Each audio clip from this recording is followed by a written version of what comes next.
नमस्कार प्यारे दोस्तों, आपके अपने चैनल पीसेस वाणी में आप सभी का हार्दिक स्वागत है। अभिनंदन दोस्तों, आज 25 फरवरी है। केवीएस पीआरटी के फर्स्ट शिफ्ट का पेपर सफलतापूर्वक संपन्न हो चुका है। उसका एनालिसिस लेकर के हम उपस्थित आइए देखते हैं कैसा प्रश्न आया हुआ है। दोस्तों, जो प्रश्न बताया था वो बहुत टफ आया था, यानी day by day question tough आ रहे हैं, तो आपको ध्यान देना है और आप एनालिसिस वीडियो ज़रूर देखें, क्योंकि एनालिसिस वीडियो से आपको ये पता चल जाता है क्वेश्चन कैसे आ रहे हैं और क्वेश्चन रिपीट भी होते हैं। जैसा कि हमने कल बताया था, हम अपने एनालिसिस वीडियो पर जो बताते हैं वो क्वेश्चन फंसते भी हैं आपके एग्जाम में, इसलिए आप एनालिसिस वीडियो हमारे जरूर देखा करें और पूरा वीडियो जरूर देखिएगा। ठीक है, आपको पता चल जाएगा कौन से क्वेश्चन पूछे गए हैं और हम उनको डिटेल में व्याख्या भी किए हैं सारे क्वेश्चनों का, इसलिए आप जरूर पूरा वीडियो देखिएगा। दोस्तों, इंग्लिश में जो क्वेश्चन पूछे जा रहे हैं एंटोनिम सिनोनिम से पूछे ही जा रहे हैं, पार्ट ऑफ हिस्ट्री से क्वेश्चन पूछे जा रहे हैं। तो आपका डिस्टिट्यूट एंटोनिम्स पूछा गया था दोस्तों, इसका एंटोनिम यानी अपोजिट है रिच दोस्तों। ठीक है, और स्मोकिंग की पार्ट ऑफ स्पीच पूछी गई थी, यानी नाउन है, प्रोनाउन है, एडजेक्टिव है, एडवर्ब है, क्या है? तो दोस्तों यह नाउन है। ठीक है, आप देख सकते हो smoking is injurious to health, तो स्मोकिंग यहाँ पर सब्जेक्ट है और सब्जेक्ट आप जानते हो नाउन होता है। नाउन के माध्यम से पता चलता है कि ये किसी एक व्यक्ति का नाम हो सकता है, स्थान का नाम हो सकता है, वस्तु का नाम हो सकता है। आपको पता होगा ना, आपने डिफिनेशन तो इसकी पढ़ी होगी नाउन की। इसके बाद एंटीवायरस से क्वेश्चन कंप्यूटर में पूछा गया है, तो एंटीवायरस हमने लिख रखा है ताकि आपके नेक्स्ट टर्म में जिन बच्चों के एग्जाम है उनको बेनिफिट मिल जाए। ठीक है, बिट डिफेंडर एक एंटीवायरस होता है दोस्तों, कास्परस्की एक एंटीवायरस होता है, नॉर्टन 360 एंटीवायरस होता है, और क्विक हील आज ये क्वेश्चन पूछा था दोस्तों आपका, क्विक हील क्या है? तो ये एक एंटीवायरस है। ये क्वेश्चन आज के एग्जाम में पूछा गया था। इसके बाद दोस्तों ए फ्री एक एंटीवायरस है, एवास्ट एक एंटीवायरस, आपको इनको याद रखना है। AVG एक एंटीवायरस सॉफ्टवेयर है दोस्तों, ये आपको सारे याद रखने हैं। ठीक है, इनसे क्वेश्चन पूछे जा सकते हैं। ठीक है, इसके बाद दोस्तों जो आपके क्वेश्चन पूछे गए हैं, बाल साहित्य पुरस्कार से क्वेश्चन पूछा गया है। ठीक है, बाल साहित्य संस्कृत का पुरस्कार किसको दिया गया है? तो आपका कुलदीप शर्मा। हमने बाल साहित्य के बारे में लिख रखा है, आपको दिखाते हैं कौन कौन से इस पुरस्कार दिए गए हैं। ये दोस्तों हैं, देखिए असमिया में जो मिला असमिया लैंग्वेज में दोस्तों, तो आपका ये निबंध संग्रह है, दान गोवर मनोहर साधु दिवंगत ओझा। ठीक है, इनका नाम है। इसके बाद बंगाला में दोस्तों आपका जय मित्र को मिला है। बोडो में आपका दोस्तों देवबार राम सियरे को मिला है। डोगरी में दोस्तों ये भी पढ़ लीजिएगा, जो आपकी कहानी संग्रह है, राजेश्वर सिंह राजू को मिला है। अंग्रेजी में दोस्तों आपका अरसिया सत्तार को मिला है। गुजराती में दोस्तों आपका कीर्ति गोस्वामी। हिंदी में दोस्तों आपका क्षमा शर्मा, ये हिंदी आप याद रखिएगा, इससे हो सकता है पूछा जाए। इसके बाद कन्नड़ में अगर देखें तो कन्नड़ में दोस्तों आपका तमन्ना बिगारा को मिला है। काश्मीरी में देख सकते हो कमर हामिदुल्ला को मिला है। कोंकणी में दोस्तों आपका ज्योति कुंकणलकर को मिला है। मैथिली में दोस्तों आपका वीरेंद्र झा को मिला है। इसके पश्चात मलयालम हो गया। ये सारे आप देख सकते हो, आप स्क्रीनशॉट ले लीजिए, आपको याद रखना। और ये आज जो मिला है दोस्तों आपका, आज जो पूछा गया क्वेश्चन आपका संस्कृत में पूछा गया था, तो कुलदीप शर्मा को दिया गया है। उनकी जो ये देखिए आप किस कविता संग्रह है दोस्तों, सचित्रम पहेलिका शतकम। ठीक है, इस कविता संग्रह के लिए उनको दोस्तों ये पुरस्कार दिया गया है। ओके, इसके पश्चात दोस्तों आपका झूम खेती से क्वेश्चन पूछा गया है। ठीक है, झूम खेती से इसकी बात करें अगर दोस्तों, तो ये एक प्रकार की निर्वाह खेती होती है। किसान अस्थायी रूप से एक भूखंड पर खेती करता है, फिर वो उस दूसरे पर चला जाता है उसको जला करके।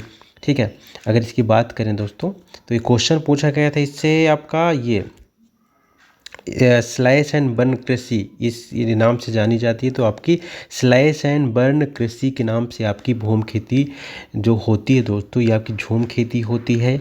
स्थानांतरणीय कृषि भी से कहते हैं, फायर फैलो कृषि भी कहते हैं इसको दोस्तों।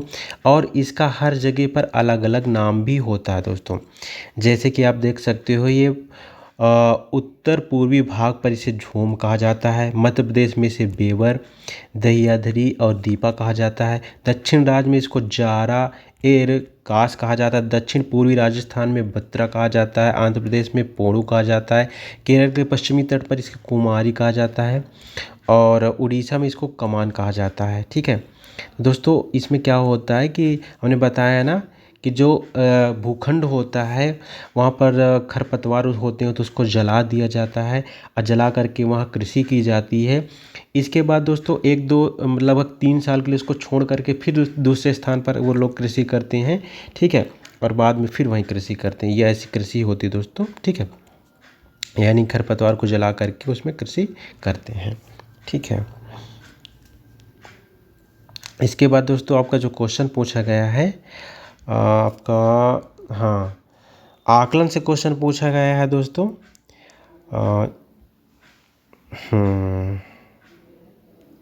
सतत व्यापक मूल्यांकन की जब बात करते हैं दोस्तों आकलन की, तो इससे ये क्वेश्चन बना था। देखिए, ये अधिगम के रूप में आकलन और अधिगम के लिए आकलन और अधिगम का आकलन, इससे क्वेश्चन पूछा गया है दोस्तों। ठीक है ना दोस्तों, अगर बात करते हैं अधिगम के रूप में आकलन, ये जब स्व आकलन की बात होती है दोस्तों तो ये अधिगम के रूप में आकलन होता है। और अधिगम के लिए आकलन की जब बात करते हैं दोस्तों, ठीक है, तो ये रचनात्मक, ठीक है, मूल्यांकन होता है। अब देखिए हम आपको बताते हैं पूरा, पहले देखिए, रुकिए। जो RT, ठीक है, RTE 2009 अधिनियम था दोस्तों, उसके तहत सतत व्यापक मूल्यांकन की व्यवस्था की गई थी। ठीक है, तो सतत व्यापक मूल्यांकन में क्या होता है, इस सीखने सिखाने की एक प्रक्रिया है दोस्तों, जो निरंतर बच्चों का अवलोकन किया जाता है इसके अनुसार, और फीडबैक और मार्गदर्शन प्रदान करने से है इसका तात्पर्य।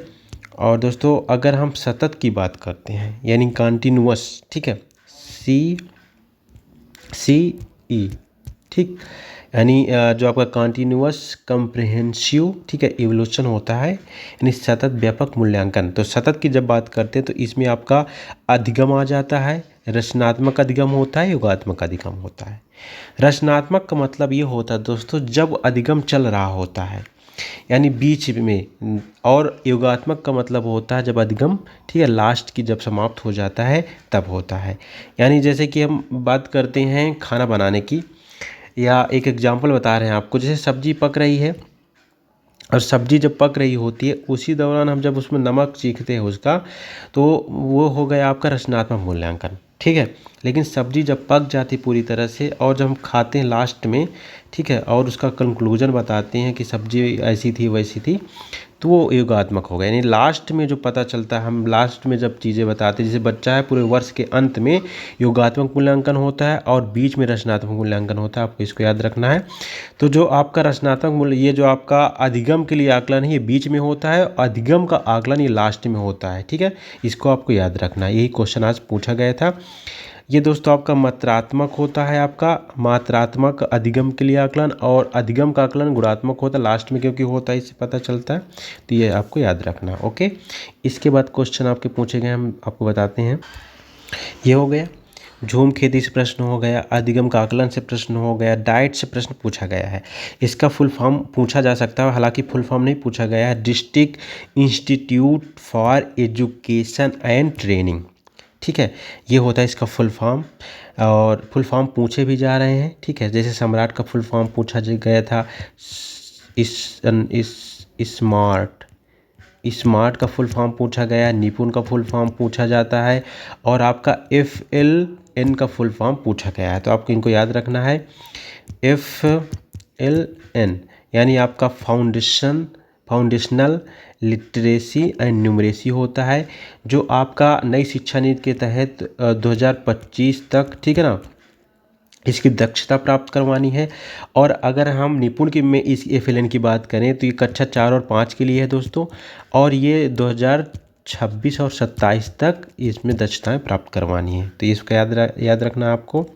और एक स्मार्ट पूछा जा रहा है, स्मार्ट, ठीक ठीक है। इसका फुल फॉर्म पूछा जा रहा है, आप इसको याद रख लीजिए। निपुण हो गया। और जितने आयोग हैं आपको शिक्षा संबंधी वो भी याद रखना, हम डेली आपको बताते हैं अपने वीडियो पे, तो आप इसको ध्यान दीजिएगा। जैसे कि कल पूछा गया था सर्जेंट आयोग पूछा गया था, ठीक है, और कोठारी आयोग पूछा जा सकता है। यानी जितने आयोग बने हैं शिक्षा संबंधित आपको इनको अच्छे से याद कर लेना है, ठीक है। वुड डिस्पैच पूछा जा सकता है, तभी याद कर लीजिएगा। तो डाइट दोस्तों आपका ये बना था, ये भारत सरकार के द्वारा बनाया गया था। ये जो नई उस समय की शिक्षा नीति थी 1986 की, ठीक है ना। 1986 के बाद अब शिक्षा नीति 2020 में आई है, आपको पता होगा 34 साल में ये शिक्षा नीति आई है। तो दोस्तों 1986 की जो शिक्षा नीति थी उसमें आपका डाइट स्थापित किया गया था 1987 और 88 में, ठीक है। ये जिला प्रशिक्षण संस्थान होते हैं, आपको पता ही होगा, डीएलएड इन्हीं के माध्यम से होता है। इसके बाद दोस्तों जो आपका रिमझिम से क्वेश्चन पूछे जाए, हिंदी में रिमझिम से क्वेश्चन पूछे जाए, ये बुक है आपको पता है, एनसीईआरटी बुक है हिंदी की, तो इससे क्वेश्चन पूछे जा रहे हैं। जैसे कुक्कू कविता है, इसके लेखक कौन है, तो रमेश चंद है, क्लास 3 की है। और खिलौने वाला आज पूछा गया, खिलौने वाला कविता है जो, उसके लेखक कौन है, तो सुभद्रा कुमारी चौहान है। क्लास 5 से क्वेश्चन पूछा गया एनसीईआरटी बुक हिंदी की, ठीक है। नाव बनाओ से एक कविता है दोस्तों, इससे भी क्वेश्चन पूछा जा रहा है, तो हरि कृष्ण दास गुप्ता है, ये क्लास 4 की है बुक। और गेंद का मन, ये आपका राजेंद्र परकर हैं इसके लेखक, तो ये पूछे जा रहे हैं, लेखक पूछे जा रहे हैं, और समरी भी पूछी जा रही है। आपके रिमझिम अच्छे से पढ़ना, हम इससे जो संबंधित, ठीक है, टॉपिक हैं अलग से वीडियो बना करके आपको बता देंगे, ठीक है, समरी सहित, और लेखक के नाम भी जो मोस्टली पूछे जाते हैं, ठीक है। इसके बाद रिमझिम में ये क्वेश्चन पूछा गया था दोस्तों कि चांद वाली अम्मा में अम्मा की कमर चांद से बार बार क्यों टकरा रही थी, ऐसा क्वेश्चन पूछा गया था, ये समरी पूछी गई थी। भारत रत्न से क्वेश्चन दोस्तों आपका जीके में शायद पूछा गया था, करंट अफेयर में। तो ये अधिकतम 3 लोगों को दिया जा सकता है एक बार में, तो ये क्वेश्चन पूछा गया था, अधिकतम कितने लोगों को दिया जा सकता है, तो 3 लोगों को ये क्वेश्चन पूछा गया था। और इसकी स्थापना, अगर इसकी बात करिए, भारत का सबसे बड़ा अवार्ड है, इसकी स्थापना 2 जनवरी 1954 में की गई थी। अभी तक 48 लोगों को भारत रत्न दिया जा चुका है। अंतिम 2019 में दोस्तों भारत रत्न दिया गया था, किनको दिया गया था, दादाजी देशमुख मरणोपरांत इनको दिया गया है, भूपेंद्र हजारिका मरणोपरांत इनको दिया गया है, प्रणब मुखर्जी, 3 लोगों को दोस्तों दिया गया था 2019 में। और अधिकतम 3 लोगों को ही दिया जाता है, इससे ज़्यादा नहीं दिया जा सकता। और मरणोपरांत अभी तक 14 लोगों को भारत रत्न दिया जा चुका है, कितने, 14 लोगों को, ये भी आपको याद रखना। अब पहली बार भारत रत्न दिया गया था सी राजगोपालाचारी को, ठीक है ना, ये आपको याद रखना है। स्वतंत्र भारत के पहले गवर्नर थे, आपको पता ही होगा। इसके बाद किसान रेल से क्वेश्चन पूछा गया था, यानी किसान रेल योजना से शायद क्वेश्चन पूछा गया था, या रेल से, ठीक है ना। तो अगर किसान रेल की भी बात करते हैं तो ये पहली बार चली थी 8 अगस्त 2020 को देवलाली यानी महाराष्ट्र और दानापुर के बीच में, ठीक है, ये बिहार में है, ठीक। और पोलर बियर से क्वेश्चन आपका ईवीएस में पूछा गया है दोस्तों। पोलर बियर आपको पता होगा, ये ध्रुवीय भालू सफ़ेद होता है। इसमें ये स्टेटमेंट दिया गया था, इस स्टेटमेंट टाइप क्वेश्चन था कि इसमें जो फर होते हैं, इसकी जो चमड़ी बहुत ही मोटी होती है, क्योंकि ये मतलब जो ठंडी इलाकों में रहता है, ठीक है, उसको ठंडे से बचाने के लिए। और सपाट और चौड़े इसके पंजे होते हैं, वहाँ पर जो बर्फ़ होता है उसमें चलने में इसकी मदद करते हैं। दुनिया का सबसे बड़ा मांसभक्षी है अगर भालुओं में बात करें। और इसकी स्मेल दोस्तों बहुत ही तेज़ होती है, ये सील को जो है अपनी स्मेल से दोस्तों सूंघ लेता है। ये लगभग 32 मील स्मेल से सील को सूंघ लेता है, और ये बर्फ़ में ढका रहता है, आपको पता ही होगा, ठीक है, आर्कटिक क्षेत्रों में रहता है, ठीक। इसके पश्चात क्वेश्चन आपका मैचिंग से आया था दोस्तों, जोड़ा बना था शायद पेनिसिलिन और पेनिसिलिन की खोज किसने की, तो फ्लेमिंग ने, ऐसा कुछ जोड़ा बना था। लुई पास्चर का भी जोड़ा बना था, लुई पास्चर को आप तो जानते ही होंगे, इन्होंने दूध का जो पाश्चीकरण होता है उसको बताया था। रिकेट से क्वेश्चन पूछा, का बीमारी से क्वेश्चन पूछा जा रहा है। सूखा रोग होता है, आपको पता होगा, विटामिन डी की कमी से हो जाता है, कैल्शियम की कमी से ये हो जाता है। अगर बेरी की बात करें, विटामिन बी की कमी से हो जाता है, ये आपको पता ही होगा दोस्तों, ओके। इसके बाद रतौंधी दोस्तों, आपकी रतौंधी जो होती है ठीक है। ये विटामिन ए की कमी से होता है। गाजर में विटामिन ए सर्वाधिक पाया जाता है, आपको पता होगा। और स्कर्वी दोस्तों आपको विटामिन सी की कमी से हो जाता है। स्कर्वी जो मसूड़ों में सूजन हो जाती है और खून निकलने लगता है। बांझपन यानी प्रजनन क्षमता की कमी जो हो जाती है दोस्तों, आपको विटामिन ई टोकोफेरॉल होता है। रक्त का थक्का बनाने में मदद करता है विटामिन के दोस्तों, ठीक है। थायमीन आपका विटामिन बी होता है। रेटिनॉल विटामिन ए, और ये कैल्सीफेरॉल विटामिन डी होता है। आपको इनको भी वैज्ञानिक नाम भी याद रखना है। तो और WBC यानी बी और सी, ये मतलब जल में घुलने वाले विटामिन है। WBC से आप याद कर सकते हो। बाकी विटामिन आपकी वसा में घुलनशील हैं, ये भी आपको याद रखना हो सकता है अगले चरण में क्वेश्चन पूछा जाए। इसके बाद दोस्तों आपको जो बताते हैं, जो क्वेश्चन पूछे गए हैं, डाटा मैनेजमेंट से क्वेश्चन पूछा गया था। कंप्यूटर में RDBMS का कुछ क्वेश्चन पूछा गया था। मैथ में दोस्तों ये क्वेश्चन पूछा गया था नंबर में लिखने के लिए, ठीक है, अंकों में लिखना था। ये है 40 मिलियन और 40,000 और 40 को आपको किस में लिखना था, अंकों में लिखना था। तो आप देख सकते हो 40 मिलियन का मतलब 10 लाख होता है, आपको पता है। अगर 1 मिलियन की बात करें तो 10 लाख होता है, तो 40 मिलियन मतलब जो है आपका ये 4 करोड़ हो जाएगा, ठीक है। आप इसको जब लिखोगे 7 जीरो हो जाएंगे। 10 लाख में आपको पता 6 जीरो होंगे। और 1000 की जब बात करते हो तो इसमें देखिए 4 जीरो हो जाएंगे। अब इस तरह से आप इसको जोड़ दोगे तो ये बन जाएगा, ओके। अब ध्यान दीजिएगा।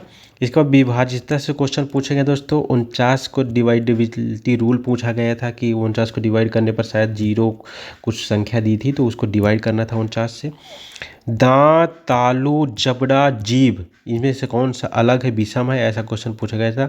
तो दांत, तालू और जीभ ये अंदर होते हैं, जबड़ा बाहर होता है, तो इससे क्वेश्चन शायद बना था रीजनिंग में।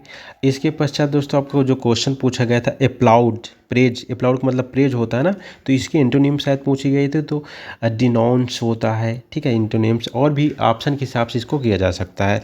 एक्टिव पैसिव वॉइस क्वेश्चन आपके इंग्लिश में पूछे ही जा रहे हैं। नरेशन, डायरेक्ट इनडायरेक्ट क्वेश्चन पूछे जा रहे हैं, आपको इनको पढ़ करके जाना है। एक्टिव पैसिव वॉइस, ठीक है, अब बहुत आसान है, हम बता देंगे अलग वीडियो में। इसके बाद नील कमल से क्वेश्चन पूछा गया था, यानी समास से दोस्तों। नील कमल में कौन सा समास है, तो इसमें कर्मधारय का समास है। कर्मधारय समास की बात अगर करें दोस्तों, तो कर्मधारय समास में क्या होता है, जो उत्तर पद होता है वो प्रधान होता है, आपको पता ही होगा। और दोस्तों एक 2 पद होते हैं, एक ही प्रथम, नील प्रथम पद और कमल उत्तर पद हो गया, ठीक है। तो दोस्तों इसमें तुलना की जाती है, ठीक है ना, तुलना की बात होती है। और इसमें उपमेय उपमान की प्रधानता होती है और विशेषण विशेष भी होता है, ये आपको याद रखना है। जब भी कर्मधारय की आप बात करोगे, अगर आपको पहचानना है, तो हमेशा इसमें कंपैरिजन होगा, विशेषण विशेष होगा। अब देखिए नील कमल, यहाँ पर देखिए विशेषण विशेषण, नील का मतलब क्या हो गया, विशेषण, और कमल क्या विशेष हो गए, संज्ञा हो गई। और अगर उपमेय और उपमान की बात करें तो इसमें तुलना की जा रही है, यानी नील कमल, यानी जो कमल है वो नील के समान है, ठीक है ना। कमल की तुलना नील से की गई है। जैसे चंद्रमुख, जो चंद्रमा है वो मुख, मतलब जो मुख है वो चंद्रमा के समान है, इस तरह से चंद्रमुख भी आपका कर्मधारय। यानी जब तुलना की जाएगी, ठीक है ना, कंपैरिजन किया जाएगा, तब वहाँ कर्मधारय समास होगा। तत्पुरुष की जब बात करेंगे तो हमेशा तत्पुरुष में विभक्तियाँ होंगी, ठीक है ना। जैसे राजपुरुष, राजा का पुरुष, ठीक है ना। जैसे राजकुमार, राजा का कुमार, तो ये सब इनमें तत्पुरुष समास है। अगर आप अव्ययी भाव समास की बात करोगे, अव्ययी भाव समास की बात करोगे, तो हमेशा इसमें जो आपका वो होता है ना, ये उपसर्ग लगा होगा। पहले शुरुआत में हमेशा उपसर्ग इसमें लगा होगा, ये आपको ध्यान देना। और अव्यय लगा होगा, जैसे कि हम एग्जाम्पल अगर बताएं, यथाशक्ति, तो देखिए यथा क्या है, एक अव्यय है, जिसको अव्यय का मतलब क्या होता है, जिसका मतलब जो है टुकड़े ना किया जा सके, यथा, और उसका सेम वही अर्थ हो, तो यथाशक्ति। और ये देखिए आपका उपसर्ग भी आप कह सकते हो, अनुलोम अगर बात करें तो अनु क्या है, उपसर्ग, अनुलोम भी आपका अव्ययी भाव समास हो जाएगा। तो इस तरह से आप इनको कर सकते हो। भरपेट हो गया। और इसके बाद द्विगु समास जब बात करते हैं, द्विगु, ठीक है, द्विगु समास। तो दोस्तों आपका द्विगु समास देखिए, दुई दुई लिखा है ना, द्विगु समास, तो इसके मतलब संख्यावाचक होगा। और द्वंद्व समास की बात अगर जब करेंगे तो इसमें द्वंद्व होगा, कंपटीशन होगा एक दूसरे से, जैसे रात दिन, ठीक है, रात दिन उल्टा होगा, एक दूसरे का अपोजिट होगा, तो ये आपका द्वंद्व समास हो जाए। कर्म जब लास्ट का बहुब्रीहि समास आता है दोस्तों, तो बहुब्रीहि समास हमेशा जो है तीसरा प्रतिप्रधान होता है उसमें। जैसे कि मतलब आप देख सकते हो, पंकज हो गया, पंकज क्या है, ये इसमें एक पर्यायवाची निकलेगा, तीसरा प्रतिप्रधान भी है।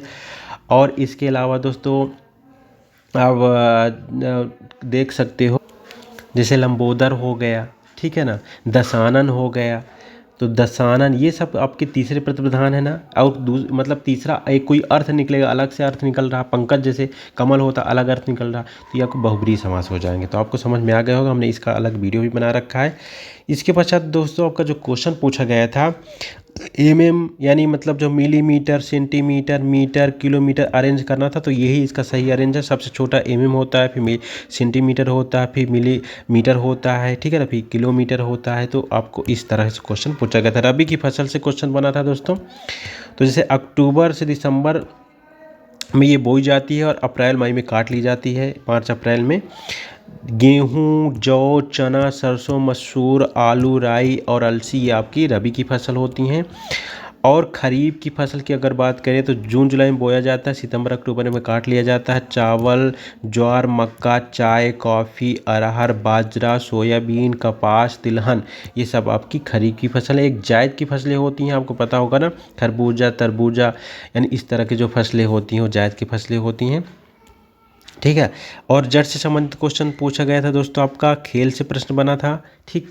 खेल से प्रश्न शायद आपको देखिए हमने बता दिया था, पुरस्कार से प्रश्न बन रहे हैं, ठीक है। साहित्य अकादमी पुरस्कार से क्वेश्चन पूछे जा रहे हैं। खेल से, कॉमनवेल्थ गेम से क्वेश्चन शायद बना था आज, और नेशनल गेम से कुछ क्वेश्चन बने हैं, तो आपको इनको याद रखना है, ठीक है। आइए देखते हैं आगे। हमें कुछ बच्चों ने क्वेश्चन भेजे हैं, देख सकते हो क्या क्या क्वेश्चन पूछे गए हैं, ये देख सकते हो। केवीएस में रिमझिम से क्वेश्चन था, ये देखिए यहाँ पर लिखा हुआ, केवीएस में रिमझिम से क्वेश्चन आज के एग्जाम में था 25 फरवरी फर्स्ट शिफ्ट में। और झूला क्लास फर्स्ट की कविता में लाइन दी हुई थी, और भालू ने खेली फुटबॉल क्लास सेकेंड का था, ऐसा कुछ क्वेश्चन पूछा था। इसके बाद कुकू कविता से क्वेश्चन पूछा था, लेखक हमने बताया ना अभी थोड़ी देर पहले, ठीक। और नाव बनाओ कविता के लेखक पूछा था। और सुनीता की पहिया कुर्सी का एक सवाल था। और खिलौना वाली कविता के लेखक पूछा गया था, सुभद्रा कुमारी चौहान, हमने आपको बताया। इसके बाद जो छोटी सी हमारी नदी कौन सी की रचना पूछा गया था, क्लास 5th का क्वेश्चन, ठीक है, ऐसा क्वेश्चन बना था, ठीक है। इसके पश्चात ईवीएस में क्वेश्चन बोरा से था। बोरा क्या है, तो बोरा एक चावल का प्रकार होता है, आपको पता हो, बिहू नृत्य होता है ना असम में, ठीक है ना। असम में दोस्तों आपका बिहू नृत्य होता है, तो उसमें एक चावल का प्रकार होता है बोरा, ठीक है। तो आप इसको याद रखिएगा। इससे क्वेश्चन पूछा गया था। और त्योहारों से क्वेश्चन पूछे जा सकते हैं, तो असम में बिहू त्यौहार होता है, जैसे पोंगल हो गया, पोंगल आपका तमिलनाडु, ओणम हो केरल का हो गया, इनको आपको याद कर लेना है, ठीक है। पोलर बियर से क्वेश्चन हमने आपको बता दिया। इससे क्वेश्चन इसकी मतलब हेयर थिक होती है, एंड विंटर में उसकी हेल्प करता है, स्टेटमेंट कुछ क्वेश्चन था। इसके पश्चात दोस्तों आपका लॉटरी सिस्टम से क्वेश्चन बना था। तो लॉटरी सिस्टम आपको बता दें तो ये आपका कहाँ पर होती है, शायद मिजोरम में होती है, ठीक है। इससे क्वेश्चन पूछा गया था।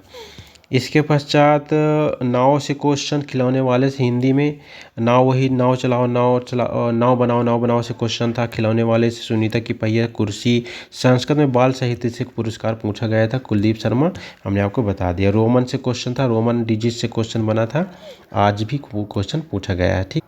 ये देखिए हमने लिख रखा है, कृष्ण की पर्यायवाची शायद पूछा, असुर का पर्यायवाची निशाचर, इससे लिंग से संबंधित क्वेश्चन पूछा गया। जैसे कि मतलब जो है दही खट्टा होता है या खट्टी होती है, ऐसे क्वेश्चन बनता नहीं है, तो दही खट्टा होता है, दही पुल्लिंग है, ऐसे क्वेश्चन पूछा गया था। बोरा क्या है, तो ये असम में एक चावल का प्रकार होता है, चिपचिपा सा।